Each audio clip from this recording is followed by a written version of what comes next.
በገንዛ ደጃፉ ላይ የተገደለ ስንት ሰው አለ? መንግስት አለ ብለን ንብረት አፈራ። ዛሬ ግን ባዶ እጃችን ወጣንኛ። የሞትን እንበዛለን ትባሉ ይሆናል። ከመቶ ብር 10 ብር ጎሎ እንዴት ይሞላል? ሺህ ዘመን የሚኖር የለም፣ ገዳዮችም ይሞታሉ። አባቶች ሆይ እርግጥ ነው እናንተ ሌላ ዓለም ላይ ናችሁ። የሀብታቸው ምንጭ የሆኑት ምእመናን ማብቂያ በሌለው ሰው ለእናቱ እንዴት አይመሰክር?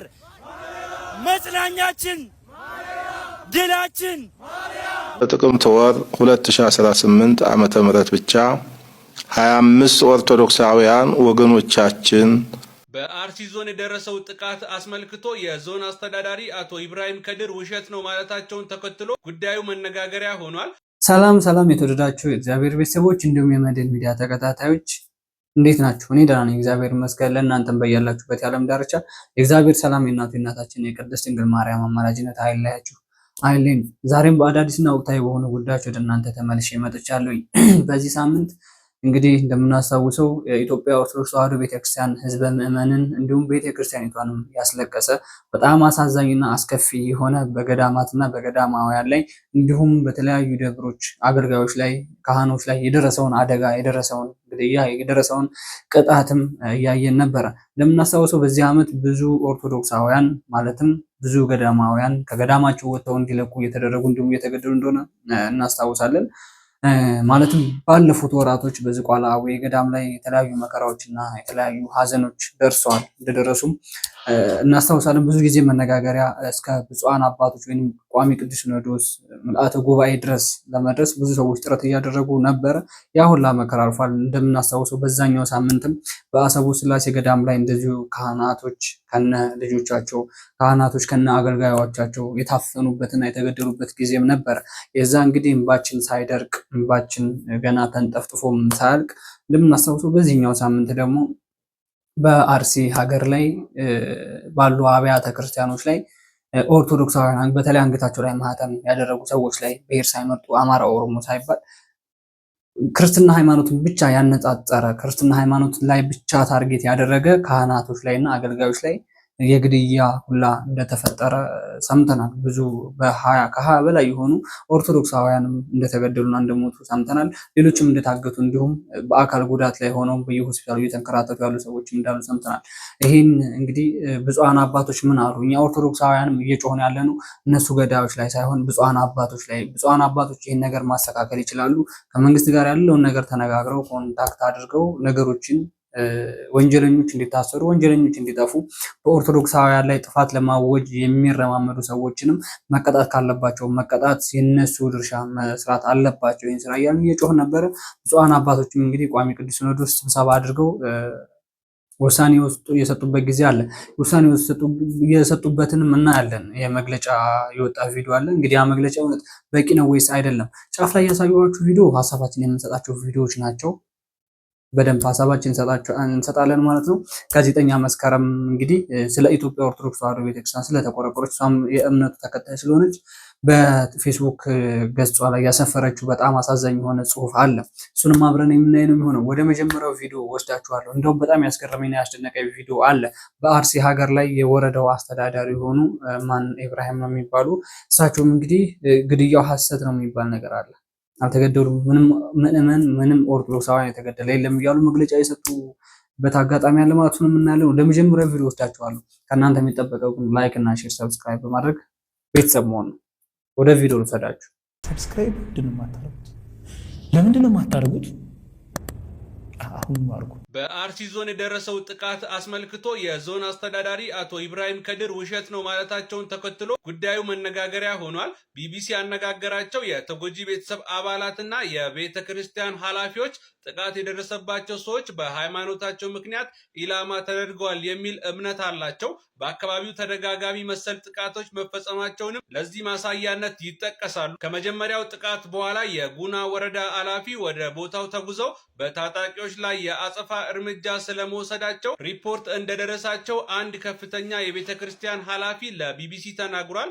የሆንቆሎ ዋቤ ወረዳ ዋና አስተዳዳሪ አቶ ሐሰን መሐመድ ሮቡ በወረዳው ስለተፈጸመው ጥቃት ከቢቢሲ አፋን ኦሮሞ ለቀረበላቸው ጥያቄ አጣርተን በቂ መረጃ እንሰጣለን ብለዋል። በተመሳሳይ ቀን ስለ ጉዳዩ ጥያቄ የቀረበላቸው የአርሲ ዞን ዋና አስተዳዳሪ አቶ ኢብራሂም ከድር በበኩላቸው ሐሰት ነው ሲሉ ተፈጽሟል የተባለውን ግድያ አስተባብለዋል። የኢትዮጵያ ኦርቶዶክስ ተዋሕዶ ቤተክርስቲያን ሮብ ምሽት ባወጣችው መግለጫ በአርሲ ዞን በጥቅምት ወር ብቻ ከ25 በላይ ሰዎች መገደላቸውን አስታውቃለች። ቤተሰቦቼ እንዳያችሁት የመጀመሪያው ቪዲዮ እንግዲህ የአርሲ ሀገር የወረዳው አስተዳዳሪ አቶ ኢብራሂም ከድር ይባላሉና እሳቸው እንግዲህ በአርሲ ሀገር ላይ የደረሰው የኦርቶዶክሳውያን የምዕመን ግድያና የምዕመን መታገት ሐሰት ነው፣ ምንም አይነት ወንጀል አልተፈጠረም እያሉ መግለጫ ያወጡበት አጋጣሚ አለ።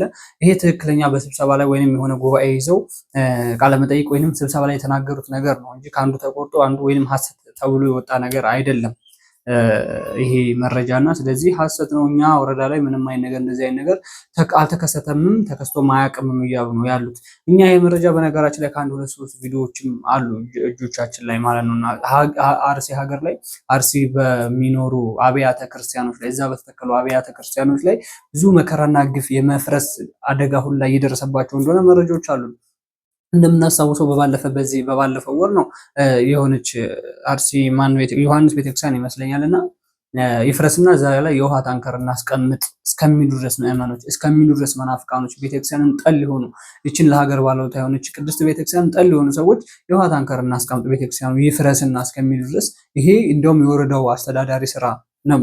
ዋናውን ሚና መጫወት ያለበት የወረዳው ስራ አስኪያጅ ወይም የወረዳው አስተዳዳሪ ነበረ። ይሄን መጫወት ያለበት ሚና ማለት ቤተክርስቲያን አይሆንም፣ ሁላችሁም በየእምነታችሁ ተከባብራችሁ ኑሩ ብሎ መግለጫ ማውጣትም መናገር ካለበት መናገር መዋጋት ካለበት መዋጋት ያለበት የወረዳው አስተዳዳሪ ነበረ። ግን እንደዚህ አይነት ነገር መግለጫ ባወጡ ቁጥር ስለዚህ ገዳዮቻችን እስልምና እምነት ተከታዮች ናቸው ማለት ነው።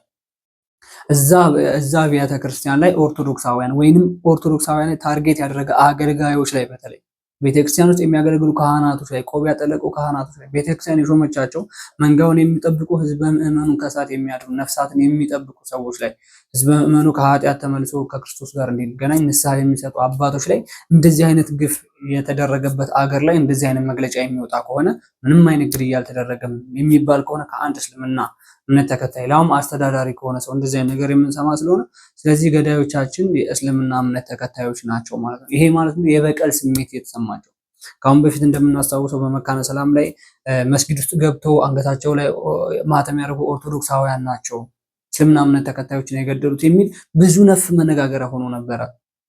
እኛ ኦርቶዶክሳውያን ይሄ እንደዚህ አይነት የሚያስተምር ወንጌል የለንም። እኛ የምናመልከው ክርስቶስን እንደዚህ አይነት ወንጌል አላስተማረንም። እንዳይጠፉ ከተፈለገ ያኔ ነበር ማጥፋት የሚቻለው። ግን ኦርቶዶክሳውያን እኛ የምናመልከው ክርስቶስ እንደዚህ አይነት ወንጌል አላስተማረንም። ስለዚህ ከእስልምና እምነት ተከታይ አስተዳዳሪ እንደዚህ አይነት ነገር የሚመጣ ስለሆነ ገዳዮቻችን እስልምና እምነት ተከታዮች ናቸው ማለት ይሄ ጥያቄ የለው። ያ ማለት የበቀል ስሜት ነው ማለት እዛ ሀገር ላይ ኦርቶዶክሳውያን ትንሽ ስለሆነ የሚኖሩት ስለዚህ እነሱን እናጥፋና ያንን ሀገር ወደኛ እናምጣው፣ ያን በእስልምና እምነት ተከታዮች እንሙላው፣ ወይንም ያን በሌሎች በመናፍቃኖች እንሙላው።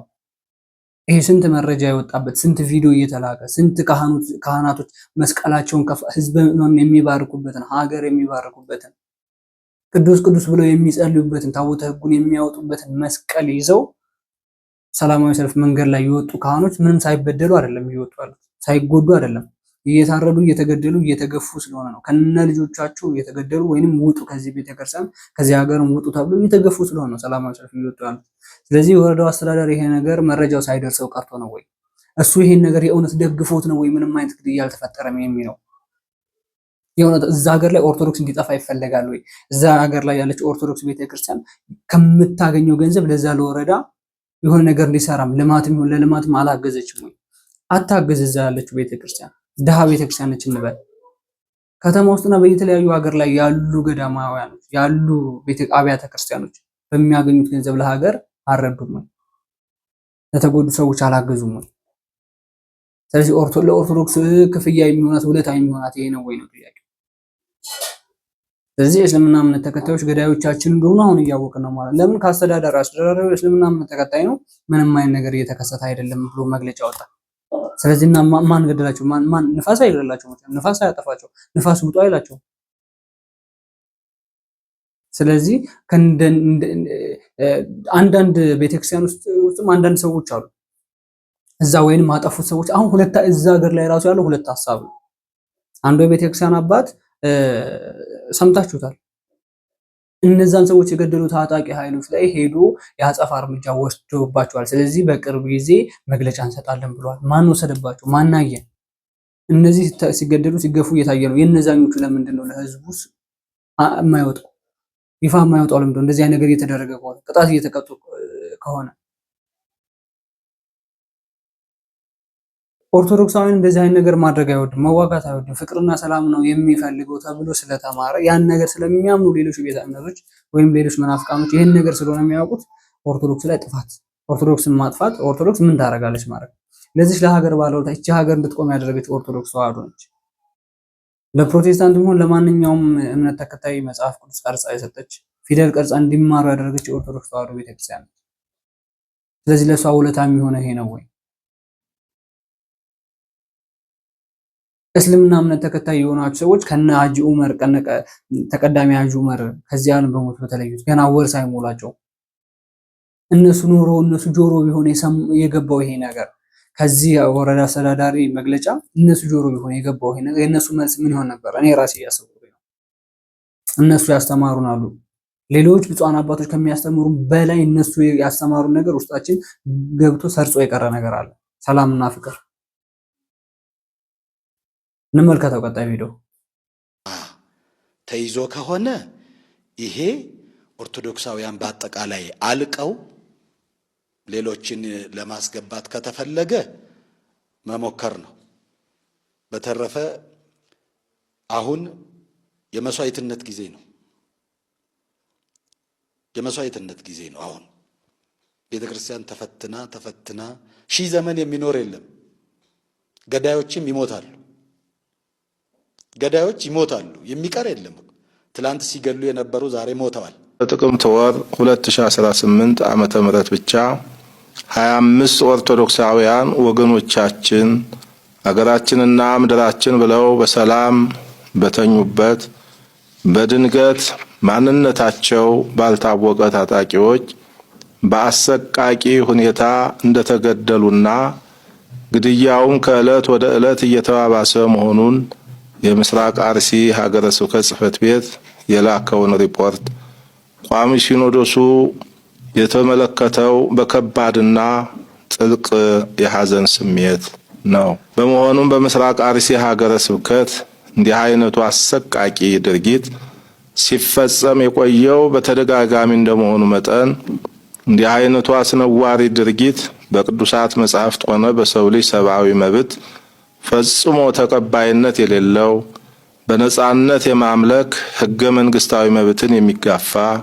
ተከባብሮና ተቻችሎ የመኖር መንፈሳዊ እሴቶቻችንን የሚያጠፋ ክብረ ነክና ሊወገዝ የሚገባው ስነ ምግባራዊ ድርጊት በመሆኑ የኢትዮጵያ ኦርቶዶክስ ተዋሕዶ ቤተክርስቲያን ቋሚ ሲኖዶስ በጽኑ አውግዞታል።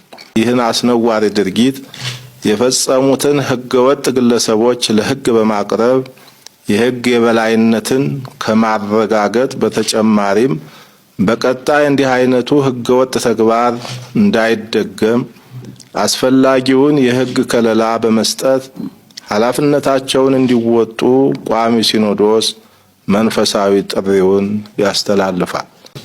ለሟች ቤተሰቦችና ለመላው ኢትዮጵያውያን መጽናናትን በመመኘት በግፍ ሕይወታቸውን ላጡት ወገኖቻችንም እግዚአብሔር አምላክ ዕረፍተ ነፍስን እንዲያድልልን ቅድስት ቤተክርስቲያን ትጸልያለች። የኢትዮጵያ ኦርቶዶክስ ተዋሕዶ ቤተክርስቲያን ቋሚ ሲኖዶስ ጥቅምት 20 ቀን 2018 ዓመተ ምህረት አዲስ አበባ ኢትዮጵያ። ሌላውን ቪዲዮ ይሄን ነው የሚመስለው። አባታችን አቡነ ናትናኤል የተናገሩት በጣም ድንቅ የሆነ ንግግር አለ። ኦርቶዶክስን ለማጥፋት ከሆነ እየፈለጋችሁ ያላችሁት የማይቻል ነገር ነው ብለው የተናገሩት ነገር አለ። ገዳይም ነገ መሞቱ አይቀርም በአንድም በሌላም መንገድ ገዳዮች ነገ መጥፋታቸው አይቀርም ብሏል። አዎ ግልጽ ነው። ይሄ ጥያቄ የለው ነገር ማንም እዚች ምድር ላይ የሚቀር ነገር የለም። ሁሉም ያልፋል። የማያልፈው የክርስቶስ ቃል ብቻ ነው። ክርስቶስ ይመጣል፣ እቺ ምድር ትጠፋለች። ይሄ ግልጽ ጥያቄ የለውም። ሁሉ በክርስቶስ መዳፍ ስር ስለሆነ ክርስቶስ ሁሉን ነገር ይመዘግባል፣ ሁሉን ነገር ያያል። የኦርቶዶክሳውያን እንባ ደግሞ ከክርስቶስ ዘንድ ያርፋል። ሌላው የወጣው መግለጫ እንዳያችሁት ነው። በአርሲ ሀገር ላይ ማለትም በ2018 ጥቅምት ወር ብቻ 25 ሰዎች ሞተዋል፣ ሀገራችንን ምድራችንን ብለው ምንም ሳይነኩ ምናምን እንደዚህ የሚባል መግለጫ ነው እየወጣ ያለው ቋሚ ቅዱስ ሲኖዶስ ምልዓተ ጉባኤ ላይ። ስለዚህ ይሄ ነገር በቂ ነው ወይ ነው ጥያቄው። መግለጫው ብቻ በቂ ነው? ኦርቶዶክሳውያን ሰዎች ለምንድን ነው ቅዱስ ሲኖዶስ መግለጫ የማያወጣው? ኦርቶዶክሳውያን እየሞቱ አይደለም? ኦርቶዶክሳውያን እየተገፉ አይደለም? በየገዳማቱና በየአድባራቱ ላይ ገዳማውያን እየተገፉ፣ ገዳማውያን እየተገደሉ፣ ገዳማት እየተቃጠሉ አይደለም ወይ ብሎ ጥያቄ በጠየቀው ቁጥር መግለጫ ሲባሉ እችን መግለጫ ወጡ። ሌላስ? በቃ መግለጫው በቂ ነው ወይ ነው? በቂ አይደለም። መግለጫው በቂ አይደለም። እጃችሁን ማስገባት አለባችሁ። ያ ማለት ተዋጉ ማለት አይደለም። ያ ማለት እናንተ ሞት ማለት አይደለም። እንደዚህ አይነት ነገር የለም። ከዚህ በኋላ ላለውስ እናንተ አሁን እቺን አጭር መግለጫ ወጣችሁ። እስካሁን የፈሰሰው ደም አይበቃም ወይ ብለን በባለፈም እኮ ጮኸናል እኮ። በዚህ በአንድ ወር ብቻ በአንድ ወር ባለሞላ ጊዜ ውስጥ ከ14 እስከ 21 ቀን በ7 ቀን ውስጥ ብቻ በ7 ቀን አሁን በመሀል ረፍት እየተደረገ ማለት ነው። በ14 እና በ15 7 ሰው ነው ምናምን፣ ከዛ በ18 እና በ19 ማለት እንደዚህ እየተደረገ 25 ኦርቶዶክሳውያን 25 ካህናት የኢትዮጵያ ኦርቶዶክስ ተዋሕዶ ቤተክርስቲያን ማጣት ማለት ከባድ በጣም የሚያም ነገር ነው። ስለዚህ ብፁዓን አባቶች ቅዱስ ሲኖዶስ የት ነው ያለው እያልን እየጮኸ የነበረው ይሄን ነበረ። አሁንም እንጮሃለን ገና። ይሄ መግለጫ ስለወጣ ብቻ መግለጫው በቂ ነው አንልም። ኦርቶዶክሳውያን በየገዳማቱና በየደብራቸው በስርዓት መኖር፣ በስርዓት ንግስ ማንገስ፣ በስርዓት ማምለክ፣ በስርዓት መዘመር፣ በስርዓት ማገልገል፣ በስርዓት ሄደው ጸልየው በስርዓት መንፈሳቸው ታድሶ እንዲመለሱ እንፈልጋለን ነው ጥያቄው። ራሳቸው በሰሩት ቤተክርስቲያን ውስጥ ራሳቸው በስርዓት መኖር አለባቸው። ራሳቸው ማምለክ አለባቸው። ሰላምና ጸጥታቸውን ማግኘት አለባቸው ነው ጥያቄው። ራሳቸው በሰሩት ቤተ እምነት ውስጥ ሄደው ሌላ ሳንጃ ጋንጃ ይዞ የሚመጣ ሰው ካለ ይሄ ምን አይነት ኢሰብአዊ የሆነ ድርጊት እየተከሰተ እንደሆነ እኮ እናውቃለን። አሁን ይሄ ስለተሰማ ነው ደግሞ አርሲ ላይ እንደዚህ አይነት መረጃ ስለደረሰ ነው። ብዙ መረጃ እንደዚህ አይነት ሶሻል ሚዲያ የማይጠቀሙ ሀገር ላይ ያሉ ገዳማውያኖች አሉ። ይሄ ነገር እዚህ ካለ እዛስ ማን ነው የሚደርስላቸው የሚለው ነገር ብፁዓን አባቶች ደግሞ ማሰብ አለባቸው። ከኛ የተሻለ ብፁዓን አባቶች ደብሮች የት እንዳሉ፣ ገዳሞች የት እንዳሉ በደንብ ጠንቅቀው ያውቃሉ። በየሀገረ ስብከቱ ሊቃነ ጳጳሶች ተሾመዋል አይደለ? የዚህ ሀገረ ስብከት ሊቃነ ጳጳስ ይሁን ተብሎ ተቀምጧል አይደለ? ስለዚህ ያን እኮ ሊቃነ ጳጳሶች ጠንቅቀው ያውቃሉ። ያን ነገር ነው መስራት ያለባቸው። መግለጫ እንደዚህ ሞቷልና በቃ ሞቱ ምን ይደረግ? ማን ደረሰላቸው? ማንም የደረሰላቸው የለም። ማን ነው እየጮኸ ያለው? እኛ ኦርቶዶክሳውያን ሚዲያ ላይ ያሉ ሰዎች ናቸው። ቅዱስ ሲኖዶስማ ዝም ብሎ ነበር። አሁን መጨረሻ 11ኛው ሰዓት ላይ ነው መግለጫ እየወጣ ያለው። ስለዚህ ይሄ ነገር በቂ ነው ወይ ነው? በቂ አይደለም። ኦርቶዶክሳውያን ሲገደሉ፣ ቤተክርስቲያኒቷ ስትቃጠል፣ ቀጣይ ማንን ነው የምትመሩት? ማንን ነው የምታስተዳድሩት? ቀጣይ ቤተክርስቲያኒቷ እኮ ህንጻው ብቻ ብትቀመጥ የእግዚአብሔር የቃል ኪዳኑ ታቦት ከሌለ ባዶ እኮ ነው። ህንጻ እኮ ነው። ህዝበ ምዕመን ካልገባበት ባዶ ነው፣ ህንጻ ነው።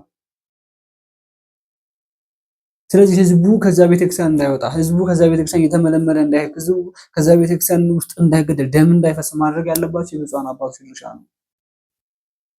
ሁሉም ከህግ በታች ነው። ሁሉም ከመንግስት በታች ነው። ማንም ጥያቄ የለም።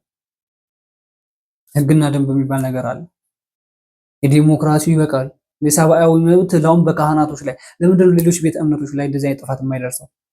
ኦርቶዶክስ ማጥፋት ሲፈልግ አይደል? ሌሎች ቤተ እምነቶች ላይ ማን ነው ተገደለ ሲባል ነው? ፕሮቴስታንት ላይ ነው የትኛው ሰው የትኛው አገልጋይ ወይም የትኛው የፕሮቴስታንት እምነት ተከታይ የሆነ ሰው ነው የተገደለው? የለም።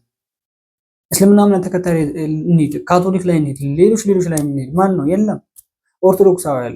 ኦርቶዶክሳዊ ላይ በብሔር ሳይመረጥ አማራ፣ ኦሮሞ፣ ትግሬ ምናምን ሳይባል ኦርቶዶክሳዊ ላይ አንገታቸው ላይ ማህተም ያደረጉ ማህተማችንን ሲያዩ ምን እንደሚያቃጥላቸው አናቅም። ማህተማችንን ሲያዩ ምን እንደሚያናድዳቸው አናቅም። ግን ማህተም ለምን አረጋችሁ? ለምን ትክክለኛውን ክርስቶስ አነገሳችሁ? ለምን አመለካችሁ? ስለዚህ ነገ ብፁዓን አባቶች ማን ነው የምታስተዳድሩት? ማን ነው የምትመሩት ነው። ህዝቡ ካህኑ እየተገደለ ካህኑ እየጠፋ ካህኑ እየታረደ ከሆነ ነገ ማን ነው እዛ ቤተክርስቲያን ላይ ገብቶ የሚያገለግለው ካህን? እስኪ ይመደብ። ነገ ምንም ልሞት ወይ ነው የሚለው። ስለዚህ ብፁዓን አባቶች ይሄ እኮ የእናንተ ድርሻ ነው። ቀኝ እጃችሁ ማውጣት ያለባችሁ ነው። አሁን ነው ጥቁር ቤተክርስቲያን ጥቁር መልበስ ያለባት። ህዝበ ምዕመኑ አሁን ነው ጥቁር መልበስ ያለበት። ሰላማዊ ሰልፍ ውጡ ካላችሁ አይቀር አሁን ነው ሰላማዊ ሰልፍ መውጣት ያለበት። ለእናንተ ስልጣን ሽንኩቻ አልነበረም ሰላማዊ ሰልፍ የሚያስፈልገው። ለቅድስት ቤተክርስቲያን ብለው ስለ ሃይማኖታቸው ብለው አንገታቸው ላይ ሰይፍ ስለሚቀመጥባቸው ሰዎች ነበር ሰላማዊ ሰልፍ መውጣት የሚያስፈልገው። አንገታቸውን ለሚቀሉ ሰማዕት ለሆኑ ሰዎች እኮ ሐውልት ያልተሰራበት እኮ ጊዜ እኮ ነው ያለ ነው። ሻሸመኔ ላይ ስንት ሰዎች ናቸው ሰማዕትነትን የተቀበሉት ስለ ሃይማኖታቸው ስለ ቤተክርስቲያናቸው ብለው? መቃብራቸው በሳር ነው የተሸፈነው። ያ ነገር አይበቃም ወይ? አርሲ ላይ በጣም ተደጋገመ እኮ። ዝቋላ እኮ የደም ምድር ሆኖ ነበር። አሰቦት ገዳም የደም ምድር ሆኖ ነበር። ያ ሳይበቃ ዝም ሲባል ደግሞ ሆነ አርሲ ላይ። ብፁዕ አባታችን አቡነ ያሬድ የት ነው ያሉት? አይመለከታቸውም? አላቅም የኦርቶዶክስ ይሁኑ አይሆኑ የተገደሉት አላቅም የሚል መግለጫ ነው። አይሆኑ ኦርቶዶክስ አይሆኑ ግን ናቸው። መረጃ እየወጣ ስለሆነ ናቸው። ቤተክርስቲያን ውስጥ ታለከት ሌላ እስልምና እምነት ተከታይ ወይም ሌላ እምነት ተከታይ ቤተክርስቲያን ይገባል? ለምን ይገባል? አይገባም። ስለዚህ አይሆኑ ኦርቶዶክስ ግን እኮ ብፁዓን አባቶች ሲሾሙ እኮ ለቤተክርስቲያን ብቻ እኮ አይደለም የሀገር አባት ናቸው። ስለ ሀገር እኮ ነው የሚጸልዩት። ሀገራችንን ሰላም ያደርግልን ብለው አይደል የሚጸልዩት። ስለዚህ ብፁዓን አባቶች አሁን ቢሆን ቀኝ እጃችሁን አውጡ። ብፁዕ አባታችን አቡነ ያሬድ የአርሲ ሀገረ ስብከት ሊቃነ ጳጳስ ናቸው። ይመለከታቸዋል ይሄ ነገር። ቀጣይ ቪዲዮ እንመልከት። የሞትን እንበዛለን ትባሉ ይሆናል። ከመቶ ብር 10 ብር ጎሎ እንዴት ይሞላል? መቶ ይባላል እንዴ? አቤት ከመቶ ብር 10 ብር ጎሎ 100 ብር አለኝ ማለት ትችላለህ እንዴ? ከመቶ ብር 20 ብር ጎሎ 80 ብር እየሆነ 100 ብር አለኝ ማለት ትችላለህ እንዴ? እንዲህ ቆየውን ያለ ነው። እንበዛለን። የትኛው ነው አንተ ትበዛለህ ያለ? እያለክ እየተገደልክ ከቁጥር እያጎደለክ እንበዛለን። የትኛው ነው? የፈሪ ጥቅስ የፍራቻ ጥቅስ። በፍርሃት ቆፈን የተያዘ ሰው ነው የሚናገረው። የፍርሃት ቆፈን የያዘው ይበቃል በል ይበቃል። ምን እስክንሆን ምን ጠብቀው ወገኖቼ? ጸሎት ተሰምቶላልና አትፍራ። በገንዛ ደጃፉ ላይ የተገደለ ስንት ሰው አለ? በገንዛ ቤቱ የታነቀ ስንት ሰው አለ? ምን አረጉት? ገደሉት። ደሙ ፈሰሰ። ውሾች መጡ ላሱ ተባለ። ስልጡን ውሾች ደሙ ላሱት። ተጫወቱበት። ሬሳ ክብር ነው። ሬሳ እንኳን አልተከበረም። ገደሉና ዝም። ለምን?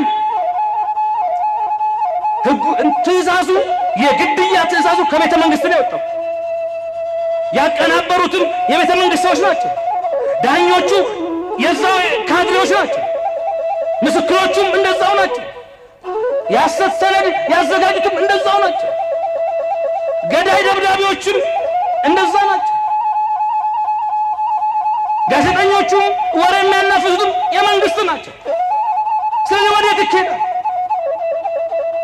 ባለጊዜዎቹ ባለስልጣኖቹ አቅም አለን ያሉት መግደል እንችላለን ያሉት ገደሉት። ድሃውን በአደባባይ አረዱት።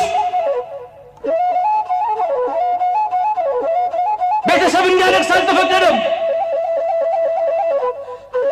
ሄዶ እንዲያነሳው አልተፈቀደም። ውሻ እስኪጫወትበት ድረስ ነው ያዩት። ጆሮ እስኪነቀል አጽሙ እስኪቆራረጥ እነዛ ወገኖቹ ያላቸው ነገር እንባ ብቻ ነው ወገኖች። በጣም ከምወዳቸውና ከማከብራቸው መምህሮች ሁለቱ መምህሮች እነዚህ ናቸው። መምህር ምህረተአብና መምህር ኃይለ ጊዮርጊስ ሲያስተምሩ በጣም ነው የሚገርመኝ። ለኢትዮጵያ ኦርቶዶክስ ተዋሕዶ ሃይማኖት ቤተክርስቲያን ሲቆረቆሩ ህዝባቸው እንዳይቀነስባቸው ህዝባቸው እንዲበዛ ሲፈልጉ ጦም በሆነ አንደበታቸው እያለቀሱ ሲያስተምሩ በጣም ነው የሚገርመኝ። አንድ ነገር ብሏል። ሁሌ መድረክ ላይ ያስተምሩታል መምህር ኃይለ ጊዮርጊስ እየሞቱ መብዛት ኦርቶዶክስ እየተገደለ ይበዛል፣ ኦርቶዶክስ ንብ እንጂ ዝንብ አይደለም የሚባለው ነገር በጣም ሐሰት የሆነ አስተሳሰብ ነው ብዬ ነው የማምነው እኔ። እነዚህ የሞቱ ኦርቶዶክሳውያን የ30፣ 40፣ 60 እስከ 70 ዓመት አዛውንቶች ሊሆኑ ይችላሉ፣ ከዛ በታችም ሊሆኑ ይችላሉ። ከዛ በኋላ ስም የወለደው ህፃን ልጅ 30 ዓመት ለመሆን ስንት ዓመት ይፈጅበታል? 30 ዓመት ይፈጅበታል። ስለ ቤተ ክርስቲያኒቱ ጠንቅቆ ወንጌል ለማወቅ ስንት ዓመት ይፈጅበታል? 10 ዓመት እና ከዛ በላይ ሊፈጅበት ይችላል። በ10 ምናምን ዓመቱ ሊሆን ይችላል የሚያውቀው። ስለዚህ ኦርቶዶክሳውያን እየሞቱ ይበዛሉ የሚባለው ነገር እንደ ጥቅስ ብናየው በጣም የተሻለ ነው የሚሆነው። አሁንም ዝም ከሆነ እየተገደልን ዝም ከሆነ ይሄ ጥቅስ ነው። እየሞቱ እየተገደልን እንበዛለን የሚባለው ነገር ጥቅስ ሆኖ ይለፍ፣ ግድ የላችሁ ጥቅስ ነው ይሄ። ማንኛውም ግድግዳ ላይ የሚለጠፍ ነገር ነው። እየሞቱ መብዛት የሚባል ነገር የለም። እየተገደልን እንበዛለን፣ ነገም ትገደላለህ፣ እንበዛለን ብለን ትጠብቃለህ። ማንም ያበዛ አንተ እየሞት ካንተ ካላባዛህ ማን ያባዛሃል? ክርስቶስ ሴትና ወንድን የፈጠረው እኮ ለፍሬ እኮ ነው አይደል? ወንድ ልጅ ሆነ አልሆነ ቦታ ላይ በሆነ ነገር እየተመጣህ ሚስትህ እየተገደለችብህ፣ ሚስትህ እየተደፈረች ከዛን እየሞቱ እየተገደልክ እንበዛለን የሚባለው ነገር ይሄ ስህተት ነው። ይሄ ጥቅስ ነው። መምህር ምራታ ያስተላለፉት ነገር አለ። ሬሳ ክቡር ነው። ስንት ኦርቶዶክሳውያን ናቸው ከተገደሉ በኋላ የሆነ ነገር ውስጥ የሚጣሉት? የለም። ጫካ ውስጥ የጣለ የለም? አለ፣ በደንብ አለ። አርሲ ላይ ብንሰማ አስከሬናችሁ እንኳን በስርዓት አታነሱ ማር ላይ የተባሉት። አሰቦት ገዳም ላይ የተገደሉ ካህናቶች የት እንደሄዱ አልጠፉም። አስከሬናቸው ራሱ አልጠፋም፣ ጠፍቷል። ስለዚህ እንደ ጥቅስ እንውሰደው። ሁሌ እንደ ታሪክ ሆኖ እያለፈ ነው። ሁሌ ታሪክ ላይ መመዝገብ የለበትም። እንዴ በቃ እንበል እንጂ የዛኔ እኮ ይሄን ያህል ኦርቶዶክሳውያን ሞቶ ነበር ተብሎ ለልጅ ልጆቻችን ለትውልድ ለቀጣይ ትውልድ እንዲተላለፍ ባናደርግ በጣም የተሻለ ነው። ታሪክን እዚህ ላይ በቃ እንበለው። በቃ ይበቃል። እስካሁን ድረስ ያሉት ኦርቶዶክሳውያን የሞቱት በቃ ነፍሳቸውን ክርስቶስ ከአጸደ ገነቱ ጎን ያስቀምጥልን፣ ከጻድቃኖች ጎን ያስቀምጥልን። ስለዚህ ካሁን በኋላ ይበቃል እንበል። ኦርቶዶክሳውያን አንገታችን ላይ ማህተም አድርገን እየሞትን አሁንም ማህተም ስላደረገን እንበዛለን የሚባለው ነገር እኮ የለም እኮ። ይሄው መምህራችን ተናገሩት። በቃ ገንዘብ ከጎደለ ጎደለ ነው። ከየት መቶ ይሞላልሃል? የለም። ስለዚህ ሁሌ የሆነ ነገር እየተደረገ አይ ነገ እንመጣለን። ይሄ እኮ ታሪክ ነው። ያለፉ እኮ ብዙ ታሪኮች እኮ አሉ በኦርቶዶክሳውያን ላይ። በኖህና በነግራኝ አህመድ ጊዜ ቤተክርስቲያን እኮ ብዙ ፈተና ተፈተናለች። ብዙ ህዝብ ተጨፍጭፏል እኮ ቤተክርስቲያን። ኦርቶዶክስ የሆነ ብዙ ህዝብ ያን ነገር ሁሉ አብዛ የዛኔ በስተዋልና የዛኔ በስተናልና አሁንም እንበዛለን የሚለው አሁንም የለም። ያኔም አሁንም እንበዛለን ብለው ነበር። እኛም ማንሰማው እኮ ብዙ ኦርቶዶክሳውያን እኮ እየተገደሉ እኮ ነው። እማንሰማው ይሄ ሶሻል ሚዲያ ላይ የወጣ ነገር ስለሆነ ነው። በነገራችን እማንሰማው የሆኑ ገዳሞች ውስጥ አሉ፣ ሶሻል ሚዲያ የማይጠቀሙ ኔትወርክ የማይሰራባቸው ገዳሞች ውስጥ ያሉ ብዙ ኦርቶዶክሳውያን እየተገደሉ ነው። ይህ ግልጽ ነው። ምናልባት ወይ እዛ ያሉት አልቀው ሊሆን ይችላል ደግሞ ወደዚህ የመጡት። ስለዚህ መግለጫ የሚወጣው ነገር ሌላ፣ ከቤተ ክርስቲያን ከወረዳ አስተዳዳሪዎች የሚወጣው መግለጫ ሌላ። ህዝቡ አሁን ግራ መጋባት ላይ ነው ያለው። ራሱ ኦርቶዶክሳውያን የሆነ ህዝብ ግራ መጋባት ላይ ነው ያለው። ለምን ኦርቶዶክሳውያን ላይ ነው ጥፋት እየጠፋ ያለው? ሌሎች ቤተ እምነቶች ላይ ለምን እንደማይጠፋው ይጥፋ ማለት አይደለም፣ ግን እንደ ምልክት እንኳን የለም። በእኛ ግን በኦርቶዶክስ ግን ብሔር አይመልጥም። ብሔር የለም። ኦሮሚያ ክልል ይሄ ነገር የተደረገው አይደለም። ብሔር እየተመረጠ አይደለም የተደረገ ያለው። በብሔር ነው አንል ብሔር የለም። ስለዚህ ሃይማኖት ተኮር የሆነ ነገር ነው።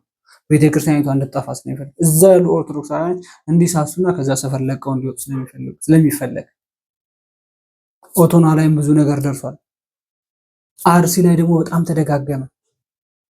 አርሲ ኦርቶዶክስ ላይ በጣም መከራ በዛ። ስለዚህ ኦርቶዶክሳውያን በቃ እንበል። እየሞትን እንበዛለን የሚለውን ነገር በቃ ጥቅስ እናድርገው። ተረት ነው በቃ እሱ ጥቅስ ይሁን።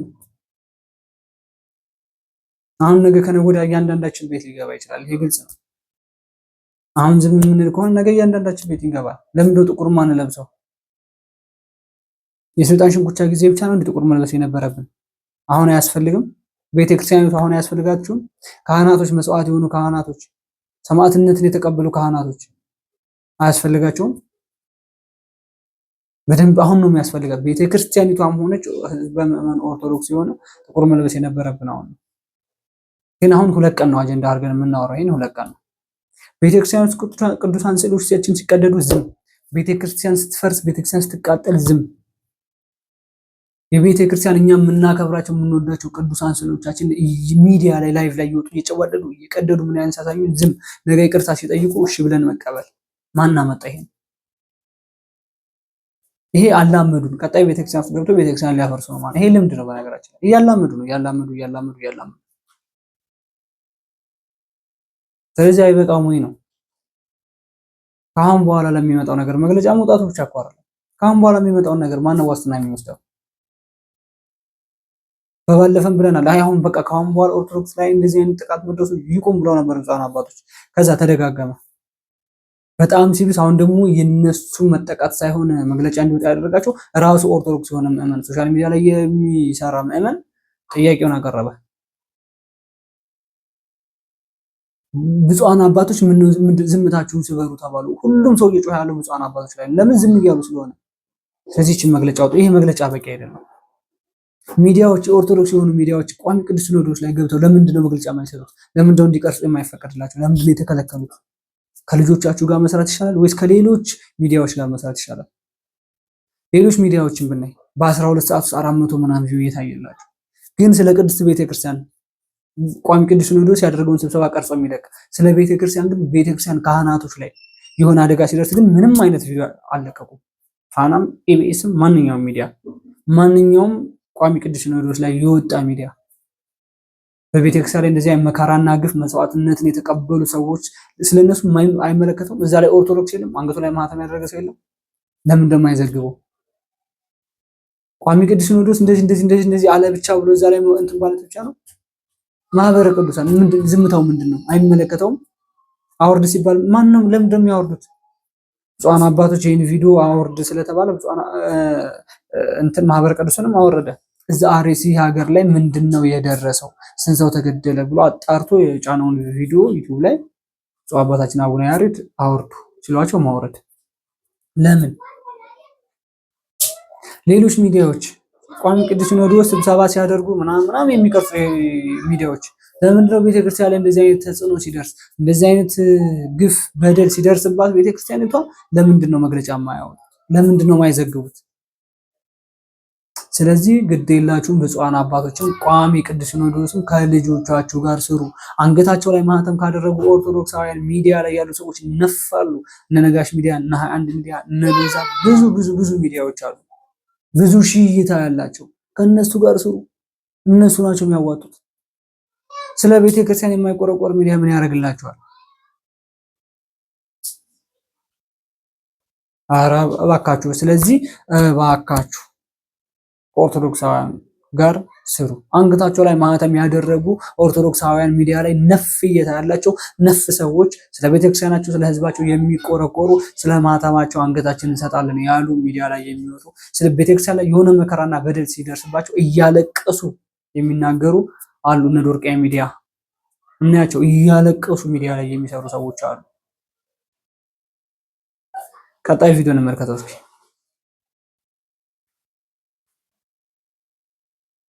መንግስት አለ ብለን ንብረት አፈራን። ዛሬ ግን ባዶ እጃችን ወጣን። እኛ 18 ሰው ተገሎ ሬሳቸውን መደዳ ተሰልፎ የሚቀብር ጠፍቶ አሞራ ነው የበላቸው። የኛ ሰው ሄዶ እንዳይቀብር እየታደነ ስለሚፈለግ 18 ሰው ሬሳቸውን አሞራ ነው የበላው። መደዳ እንደዚህ አስተኝተው። የዛሬው የመጨረሻ ቪዲዮም ይሄን ይመስላል። ቅድም ያልኳችሁ ይሄ ነው። ኦርቶዶክሳውያን እስከተገደሉም በኋላ አስከሬናቸውን እንኳን እንዲቀብሩ ፈቃደኝነታቸውን አላሳዩአቸውም።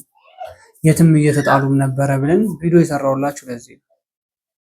በነገራችን ላይ ይሄ አማራ ተብሎ የተጻፈው ፖለቲካ ነው። ይሄ የህዝብ ለህዝብ እርስ በርስ እንዲተላለቅ የሚደረግ ነገር ነው እንጂ ይሄ አማራ፣ ኦሮሞ፣ ትግሬ ተብሎ የተሰራ ስራ አይደለም። በሃይማኖት ብቻ አንገቱ ላይ ማህተም ስላደረገ ኦርቶዶክሳውያን ማህተምክን አውልቅ ካለበለዛ ገጀራ ያርፍብሃል ተብሎ የተደረገ የነበረ ነገር ነው።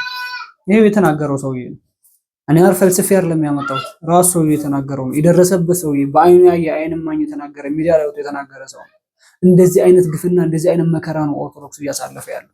እንደዚህ አይነት ሰቆቃ ነው አርሲ ላይ ያሉት ሀገሮች፣ አርሲ ላይ ያሉ ቤተክርስቲያን እምነት ተከታዮች ያሉ ካህናቶች እያሳለፉ ያሉት።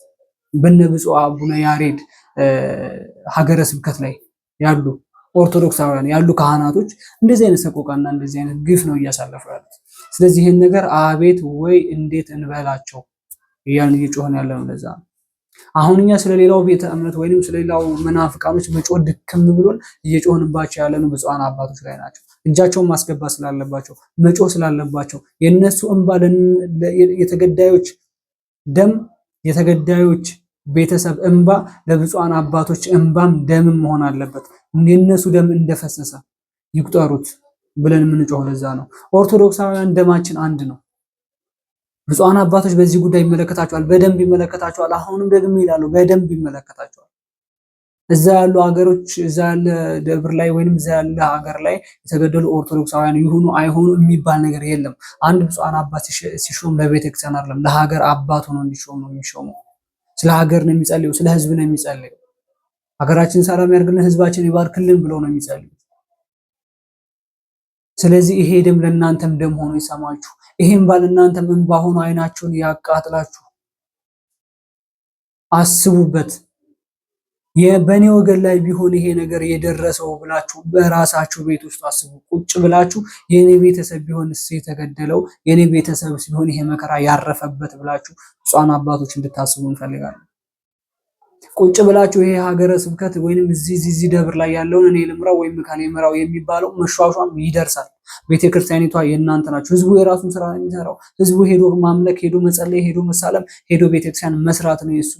ብፁዓን አባቶች ህዝቡ በሰራው ገንዘብ ያለችውን ቤተክርስቲያን እናንተ ናችሁ የምትመሯት። ሁሉም ነገር የእናንተ ነው፣ ትደርሳላችሁ። መሿሿሙ ላይ ሹመቱ ይቅርባችሁና በኦርቶዶክስ ላይ የሚደርሰውን መከራ ብቻ የሚደርሰውን ግፍ የሚደርሰውን በካህናቶች ላይ የሚያርፈውን ገጀራ የሚደረጉትን የአንገት መቀላት እንዲቆም ብቻ አድርጉልን። ኦርቶዶክሳውያን ካህናቶች የሚፈልጉት ሰላምና ፍቅር ነው። በሰላም ገብተው በሰላም መውጣት ነው የሚፈልጉት። በሰላም ጸልየው ህዝብ ምዕመናቸውን ባርከው መኖር ነው የሚፈልጉት። ከህዝቡ ጋር ተስማምተው ነው እንጂ እርስ በርስ ተፈራርተውና እርስ በርስ ተደባብቀው እርስ በርስ አይጥና ድመት ሆኖ መኖርን አይፈልጉም። ስለዚህ ብፁዓን አባቶች ይሄ ነገር ይመለከታቸዋል ብዬ መልእክት ማስተላለፍ ፈልጋለሁ። ቤተሰቦች ለዛሬ ይዤላችሁ የመጣሁት ቪዲዮ ይሄን ይመስላል። ቀጣይ ደግሞ በአዳዲስ ቪዲዮና በአዳዲስ መረጃ እንገናኛለን። እስከዛው ድረስ ላይክ፣ ሼር፣ ሰብስክራይብ በማድረግ ቤተሰቡ ነው